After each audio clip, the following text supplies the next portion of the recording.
मोअज़्ज़ज़ viewer, अल्हम्दुलिल्लाह देखें खरमानी की चटनी जो है वो कितनी ज़बरदस्त तैयार हुई है। आज की इस वीडियो के अंदर आपके साथ खरमानी की चटनी किस तरीके से बनाई जाती है रेसिपी शेयर की जाएगी और इसके फ़ायदे भी शेयर किए जाएंगे और ये किन लोगों को ज़्यादा इस्तेमाल करनी चाहिए ये भी इस वीडियो में बताऊंगा। तो देखें मोअज़्ज़ज़ व्यूअर, अल्हम्दुलिल्लाह कोई भी किसी किस्म का हमने फूड कलर इस्तेमाल नहीं किया, फिर भी हमारे पास जो है वो कितनी ज़बरदस्त खरमानी की चटनी जो है वो तैयार हो चुकी है। इसके बहुत सारे फ़ायदे हैं। ये बच्चे बहुत ज़्यादा पसंद करते हैं, अपने बुज़ुर्गों को ये बना कर दें, बच्चों को बना कर दें। सर्दियों का मौसम है, सर्दियों के मौसम में फ़िश बहुत ज़्यादा खाई जाती है, फ़िश के साथ ये बहुत ज़्यादा अच्छी लगती है। तो चलें मोअज़्ज़ज़ वीडियो को स्टार्ट करते हैं और हम इसकी रेसिपी देखते हैं कि इसको किस तरीके से बनाया जाता है। मोअज़्ज़ज़ व्यूअर, मैंने 1 पाव खुरमानी जो है वो, इसको कश्ते भी बोलते हैं, वो ले लिए हैं और एक बर्तन में डाल लिया है और आम सादा पानी के साथ इसको पहले हम अच्छी तरीके से धो लेंगे। इसका दूसरा तरीका ये भी होता है कि इसको 10-15 मिनट जो है वो पानी में भिगो कर रख दिया जाए। पहले हम चूँकि बना रहे हैं जल्दी में, तो हम इसको भिगो कर नहीं रखेंगे। मैं इसका आपको दूसरा तरीका बता दूंगा कि अगर आप इसको भिगो कर नहीं रखते तो फिर हम क्या हल करें, ये साफ़ हो जाए, क्योंकि मिट्टी वगैरह लगी होती है और भी कोई चीज़ मुमकिन है लगी हो, इसलिए हम इसको अच्छी तरीके के साथ साफ़ करेंगे। फिर ही जो है वो इसको, ये पानी हमने एक बार इसको वॉश करके जो है वो पानी हमने ज़ाया कर दिया है। इसका थोड़ा बहुत जो ऊपर डस्ट वगैरह लगी होगी वो इस पानी के साथ उतर जाएगी।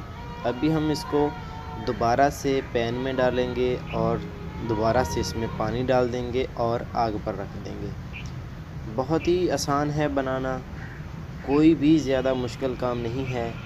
आप इसको बनाकर रखें। जो लोग केचप का बहुत ज़्यादा इस्तेमाल करते हैं वो केचप का इस्तेमाल ना करें, क्योंकि उसमें कुछ ऐसे, वो भी इंशाल्लाह वीडियो आपके साथ शेयर करूंगा कि घर में केचप किस तरीके से बनाई जाती है।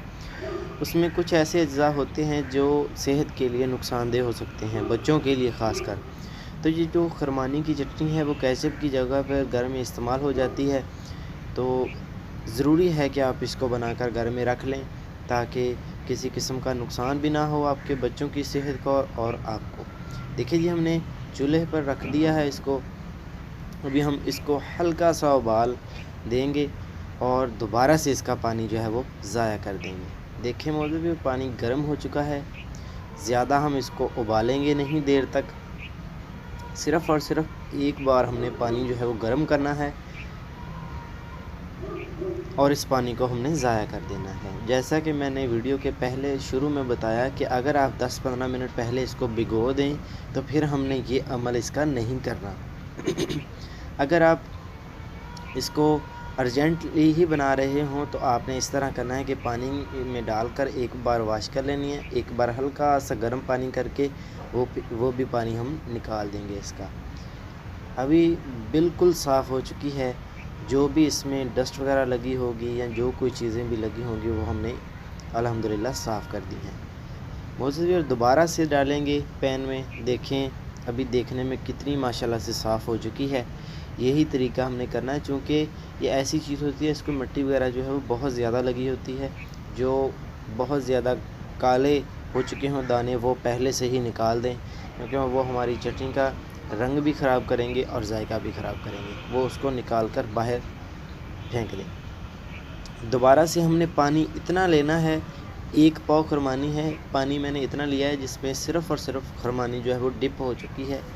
ज़्यादा पानी नहीं लेना। अगर आप थोड़ा सा पतला बनाना चाहते हैं तो पानी इधर ही थोड़ा सा ऐड कर लें, बाद में ऐड ना करें, क्योंकि बाद में फिर वो खुरमानी जल्दी चटनी वो ख़राब हो चुकी। देखिए मौजूद अभी हमने इसको 2 बार साफ़ ही किया है तो ये बहुत ज़्यादा नरम हो चुकी है।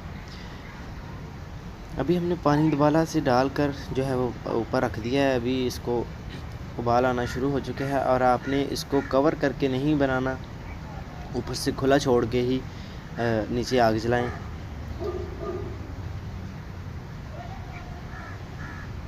इंशाल्लाह बहुत ज़बरदस्त बनेगी। ये जो मैदे के मरीज़ होते हैं वो इसको लाजमी इस्तेमाल करें। ये हाजमा दुरुस्त करने के लिए बहुत ही लाजवाब चीज़ है। जिन लोगों को भूख नहीं लगती वो इसको इस्तेमाल करें। ये भूख बढ़ाने में बहुत ज़्यादा मदद करती है। जो लोग हाई ब्लड प्रेशर के मरीज़ हैं वो इसको इस्तेमाल करें। और मौजूद यहाँ पर एक बात आपको बताता चलूँ कि अगर खुदा न खास्ता आप शुगर के मरीज़ हैं तो आप इसमें चीनी शामिल ना करें। जो इसकी कुदरती मिठास होती है वो ही रखें।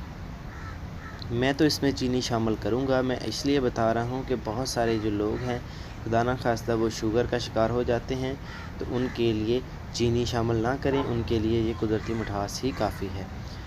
तो वैसे हम चीनी इसमें ऐड करेंगे, 1 कप चीनी का ऐड करेंगे। आप अपने हिसाब से, अपने जायके के हिसाब से कम या ज़्यादा भी कर सकते हैं। देखिए इतनी नरम हो चुकी है, बस हम इससे ज़्यादा इसको नरम नहीं करेंगे। आग पर जो है वो चीनी ना रखें। बस मैंने उसको निकाल लिया है। पानी भी उसका हमने ज़ाया नहीं करना अभी। तो एक ग्राइंडर में हमने डाल लिया है, जूसर में डाल लिया है। वही जो खरमानी के अंदर पानी था वही हमने आधा इसमें डाल लिया है, आधी मैंने डाली है, ज़्यादा सारी नहीं डाली, ताकि जो है वो देखें जी 1 कप ये चीनी का है, 1 चाय वाला कप। आप अपने हिसाब से मीठा कम भी रख सकते हैं और ज़्यादा करना चाहते हैं तो ज़्यादा भी कर सकते हैं। अभी गरम ही है तो मैं इसको ग्राइंड करने लगा हूँ। ठंडी करके हमने इसको ग्राइंड नहीं करना। अभी इंशाल्लाह देखें ग्राइंड होके ये कितनी ज़्यादा ज़बरदस्त बन जाएगी। और इसमें कोई किसी किस्म का फूड कलर और कुछ भी यूज़ करने की ज़रूरत नहीं है। ये 1 से 1.5 माह तक जो है वो ख़राब नहीं होगी। देखें अल्हम्दुलिल्लाह कितनी ज़बरदस्त जो है वो खरमानी की चटनी हमारे पास तैयार हो चुकी है। आप इसको खाने के साथ, फ़िश के साथ, पकौड़ों के साथ, किसी भी चीज़ के साथ केचप की जगह पर इस्तेमाल कर सकते हैं। वीडियो अच्छी लगी हो तो वीडियो को लाइक ज़रूर कर दें। और हाँ, एक बात ये कि जब आप इसको खाने के लिए किसी दूसरे बर्तन में डालकर इस्तेमाल करें, तो अगर आप काली मिर्च का पाउडर इसमें ऐड करना चाहें तो कर लें। जो सारी बाउल में होगी उसमें शामिल करके इसको रखें नहीं। जब भी खाने का टाइम हो तो उसके अंदर 1 से 2 चुटकी जो है वो काली मिर्च का इस्तेमाल कर लें, तो बहुत ज़्यादा और भी टेस्टी हो जाएगी। वीडियो अच्छी लगी हो तो वीडियो को लाइक ज़रूर कर दें। मेरे चैनल को सब्सक्राइब नहीं किया तो सब्सक्राइब ज़रूर कर लें। अल्लाह हाफ़िज़।